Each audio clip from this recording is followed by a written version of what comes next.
okឥឡូវយើងចង់បង្កើតdatabase មួយដែលខ្ញុំដាក់ product order DB ណាជាទំនាក់ទំនងorder ហើយនិង product ដែលវាទំនាក់ទំនង many to many អញ្ចឹងយើងបង្កើតតារាងមួយ order detail ណាតារាងកណ្ដាលអញ្ចឹងនេះយើងមាននៅក្នុង order នៅនេះយើងកត់ order ID ហើយ auto increment ណាជា primary key ហើយយើងមាន order date ថ្ងៃណា order ណាហើយនឹងតម្លៃសរុបតែពិតយើងអាចមាន customer មានអីបន្ថែមណាអូខេអាចមានអ្នកលក់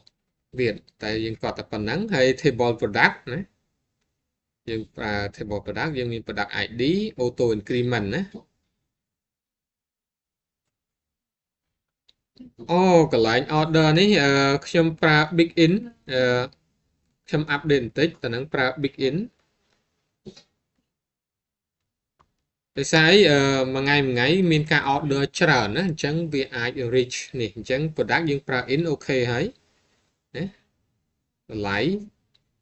នេះ decimal នេះណាអញ្ចឹងកន្លែង order យើងប្រើ big in អញ្ចឹងតើនេះក៏ត្រូវដូរ big in ដែរណាកន្លែងនេះណាត្រូវដូរ big in ដែរមាន order detail នៅក្នុង order មួយមានអីវ៉ាន់នេះខ្លះណាមានចំនួនប៉ុន្មានតម្លៃលក់រីមិនណាអញ្ចឹងអានេះ example នេះបងយើងណាអូខេឥឡូវខ្ញុំបើកexam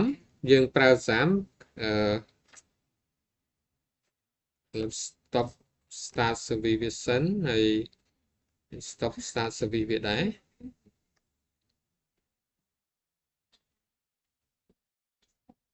អញ្ចឹងនៅនេះ exam ខ្ញុំប្រើ port 80ណាអូខេ port 80អញ្ចឹងខ្ញុំ click អានេះមកវាចូលមកហើយណាចូលមកហើយអញ្ចឹងបើសិនបើគ្នាយើងប្រើ port ផ្សេងវាអត់ចូលទេណាអញ្ចឹងឧទាហរណ៍យើងដូរ port នៅលើ exam នេះបើយើងដូរ port 81អីអញ្ចឹងនៅកន្លែងនេះយើង local host នេះវាយ81ហើយបាន /php my admin បានដើរណាអូខេតែខ្ញុំអត់មានដូរ port ទេអញ្ចឹងយើងធម្មតាណាបែបហ្នឹងអញ្ចឹងយើងអាចបង្កើត database SQL តែម្ដងឬក៏យើងបង្កើតនៅនេះតែម្ដងក៏បានដែរឥឡូវខ្ញុំចូល SQL ខ្ញុំបង្កើតណាអញ្ចឹងខ្ញុំមាន statement របស់ខ្ញុំហើយនេះខាងលើនេះណា create product db ណាអញ្ចឹងខ្ញុំ paste ចូលនេះមកខ្ញុំ go មកណាអញ្ចឹងនៅខាងឆ្វេងបើយើងអត់ឃើញទេយើងអាច refresh បន្តិចនេះយើងឃើញមាន product db ណាអញ្ចឹងនៅក្នុង product db យើងអត់ទាន់មានអីទេអត់ទាន់មានតារាងនេះបើយើងមើលនៅខាងនេះនេះយើងចូលមក server របស់យើងហើយបានយើងចូលproduct db អត់ទាន់មានតារាងអីទេណាអញ្ចឹងខ្ញុំចុច SQL អញ្ចឹងខ្ញុំ paste SQL មក SQL ដែលយើងសរសេរនេះឥឡូវខ្ញុំបង្កើតពីរតារាងសិនព្រោះវាជា strong empty set ណាយើងបង្កើតពីរនឹងមុនអាកត់ខ្ញុំ paste ទៅតែម្ដងក៏បានដែរណាតាមពិតតែហ្នឹងអញ្ចឹងខ្ញុំ paste វាយកតែម្ដងហើយខ្ញុំ go មកណា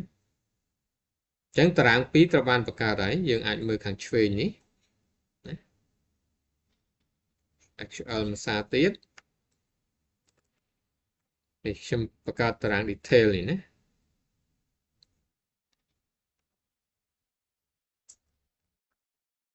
អញ្ចឹងកន្លែងនេះគ្នាយើងត្រូវដាក់នៅក្នុងវងកញ្ចក់សងខាងត្រូវដាក់វងកញ្ចក់ឲ្យវាណាហើយ reference មកកាន់តារាងណាតារាងដើមវាណា key មួយណាចានេះយើងចង relationship ហើយចុងក្រោយយើងដាក់នេះជា primary key ណាចងអាពីរនេះជា primary key អញ្ចឹងខ្ញុំ copy អានេះចូល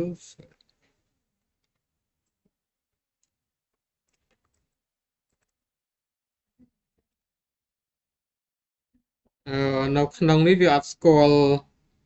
tray comment នេះទេអញ្ចឹងខ្ញុំលុបចោលវាស្គាល់ខ្ញុំលុបចោលអញ្ចឹងអូខេហើយខ្ញុំ go ណាអញ្ចឹងត្រូវបានបង្កើតហើយអញ្ចឹងបើយើងមើលនេះយើងមានតារាង3ណានៅនេះ product order detail ណាខ្ញុំមានតារាង3ណាអត់ទាន់មាន row ទេចំនួន row អីអត់ទាន់មាននេះណាអញ្ចឹងយើងបង្កើតបែបហ្នឹងណាយើង